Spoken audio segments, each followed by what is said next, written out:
जब मुश्किल में थी तो कभी शिव जी से बोला, कभी दुर्गा जी से बोला, कभी राम जी से बोला, तो काम कहीं तो बन जाए ऐसा। तो पर महाराज जी ऐसे अलग अलग भगवान को बदलना तो कोई देवता नाराज तो नहीं हो जाएगा, पहले मुझसे बोली फिर अभी उससे? नहीं तो काम भी पूरा हो गया क्या? काम तो नहीं हुआ महाराज जी। कैसे हो जाएगा? शिव जी को पुकारा तो वो देखने लगे, पहले को दूसरे को पुकारा तो शिव जी ने देखा, वो दूसरे के पास गया। देखो हम एक आपको उदाहरण बताते हैं, अगर एक कुत्ता इस दरवाजे में पड़ा रहे कहीं जाए ना, तो उसका ना जाना हमको इतना प्रेरित करेगा कि वो एक दिन भूखा भले रह जाए, दूसरे दिन से भूखा नहीं रहेगा।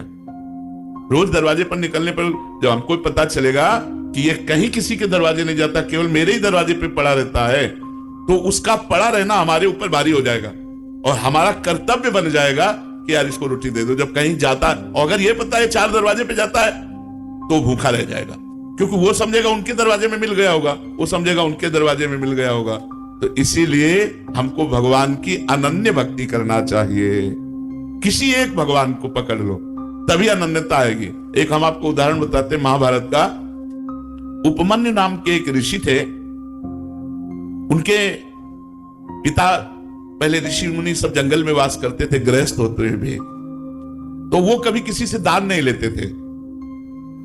तो एक दिन उपमन्यु जी उस ऋषि के घर गए बालकों के साथ खेलते हुए, जिनके जजमान थे। तो वहां उनको सुंदर दूध पीने को मिला, जो कभी जीवन में नहीं मिला था, क्योंकि जंगली फल मूल से गुजारा करने वाले ऋषि थे।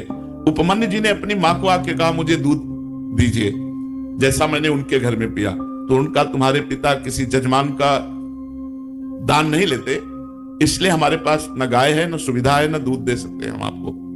वो हट कर लिए। तो एक जंगली चावल होता है, उसको पीस करके उन्होंने पानी में पिलाया कि लो। तो उनका, नहीं ये दूध नहीं है। तो उनका, अगर तुम्हें दुग्ध ही पान करना है तो भगवान शंकर की आराधना कर। बड़े आवेश में कहा, और जो चाहेगा तुझे प्राप्त होगा। तो उनका, मां फिर मुझे आराधना का नियम बताओ। तो उन्होंने नियम बताया और पंचाक्षरी मंत्र उनको दिया। वो 10,000 वर्ष तक दाहिने पैर के अंगूठे केवल खड़े होकर पंचाक्षरी मंत्र हाथ उठा के जपते रहे 10,000 वर्ष तक। भगवान शिव प्रसन्न हो गए। बहुत, वैसे तो आशुतोष है और डरदारी बड़े शीघ्र प्रसन्न होने वाले। अब उन्होंने परीक्षा ली, इष्ट परीक्षा भी लेता है। उन्होंने परीक्षा ली, वो देवराज इंद्र बन गए और नंदिकेश्वर एरावत हाथी बन गए, और जितने शिव पार्षद थे वो सब देवता बन गए, और अंबा जी, भगवती पार्वती जी इंद्राणी बन गए। और उनका वरम ब्रू, नेत्र खोलो और वरदान मांगो। उन्होंने नेत्र खोला, देखा ये तो देवराज इंद्र का समाज। उनका, जो तुम्हारी इच्छा वो मांग लो। तो उन्होंने प्रणाम किया और कहा, देवराज इंद्र और समस्त देव समाज, आपके चरणों में प्रणाम है, पर आप जाइए, मुझे आपसे नहीं चाहिए, मुझे भगवान शिव से चाहिए।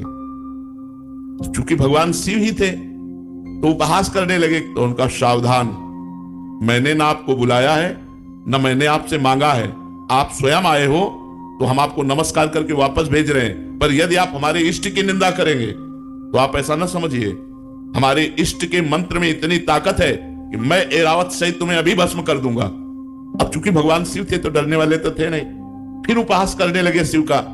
तो एक अघोर मंत्र है भगवान शिव का। हम लोग जब संन्यास मार्ग में थे तो उस मंत्र का परिचय हमें प्राप्त है।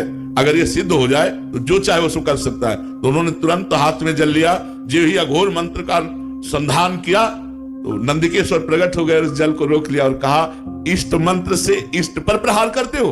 तब देखा तो भगवान शंकर, पार्वती और समस्त पार्षदगण, तो उनका, त्राहिमाम शरणागत वत्सल भगवान शिव रक्षा करो, हमने तो देवराज इंद्र समझकर प्रहार किया। बोले, नहीं वत्स, मैं तुम्हारी परीक्षा लेने आया था कि देखें तुम एकनिष्ठ हो या केवल अपनी चाह पूर्ति करने वाले, जैसे आपने प्रश्न किया।